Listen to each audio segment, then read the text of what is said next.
Bonjour à toutes et à tous. C'est très émouvant d'être là avec vous aujourd'hui. Il y a 6 ans, on n'oublie pas, ce fut pas simplement un triple assassinat politique, ce fut un féminicide. Aujourd'hui, nous avons tous une pensée pour ces 3 grandes militantes et dirigeantes kurdes. La France, souvenez-vous, la France avait promis, elle avait promis qu'il y aurait un jugement et qu'on trouverait les coupables et qu'ils seraient condamnés. Les coupables, on les connaît. On sait qui fut l'assassin. On sait qui a commandité ce triple crime. On sait la responsabilité des services secrets turcs. Mais la France n'a toujours pas jugé. Oui, la France a failli à ses devoirs. En tant que coordinatrice du parti de gauche et conseillère de Paris, je ne peux pas accepter, nous ne pouvons pas accepter que Paris, capitale de la République française, ville des Lumières, soit la ville de l'impunité. Nous devons exiger que les commanditaires soient jugés. Pourquoi la France a-t-elle failli à ses obligations? Parce qu'elle a préféré privilégier le maintien de ses relations avec Erdogan. Honte à cette décision. La France doit exiger ce jugement. Erdogan, on le sait très bien, en Turquie, mène une politique de dictature fasciste. Voilà ce qui est en train de se passer en Turquie.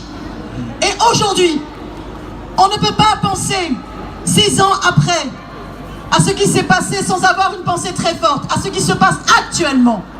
Actuellement, nous savons toutes et tous que Erdogan a l'intention de s'attaquer au Rojava. Et nous interpellons le président de la République, Emmanuel Macron, et le gouvernement. Il faut absolument que la France intervienne, interpelle Erdogan pour que cette attaque n'ait pas lieu et soutienne militairement les Kurdes. Les Kurdes, vous avez été les meilleurs combattants contre Daesh. Nous avons une dette envers vous, mais aussi l'expérience unique au Rojava nous inspire. L'expérience unique au Rojava est une perspective de paix pour la région. Non seulement parce que c'est un projet de communalisme libertaire, pacifique, démocratique, pluralisme, qui n'est ni ethnique ni religieux, socialiste, écologique, mais également féministe. Oui, féministe. Et pour vous, le combat féministe, c'est pas un à côté, c'est pas ce qui se fera après. Non, c'est le point de départ, c'est la direction et c'est l'objectif. Justement pour lutter contre l'obscurantisme, ce combat féministe, il porte l'enjeu de l'émancipation. Alors oui, Sakine, Rojbin, Leila, on ne vous oublie pas. Et aujourd'hui, toutes et tous, mais soyez fiers, vous êtes si nombreux aujourd'hui à continuer ces combats. Et je voudrais aussi avoir une pensée pour Leyla Güven. Leyla Güven qui est en grève de la faim depuis le 6 novembre, qui met sa vie en danger pour exiger la libération de Tchalan et de tous les prisonniers politiques, hommes, femmes et enfants. Mercredi prochain, nous aurons une délégation avec députés européens élus qui ira à Strasbourg soutenir vos camarades grévistes de Strasbourg. Nous souhaitons également faire une délégation le 25 janvier pour aller à Diyarbakir, pour aller assister au procès de Leyla Güven, pour exiger sa libération.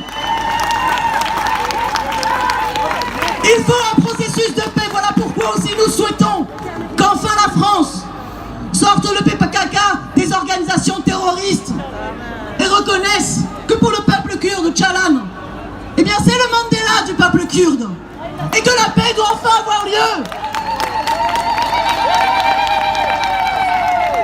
Je crois que j'ai rien oublié. Vraiment, les femmes, la lutte, la liberté, avec vous, n'oublie pas. Jean.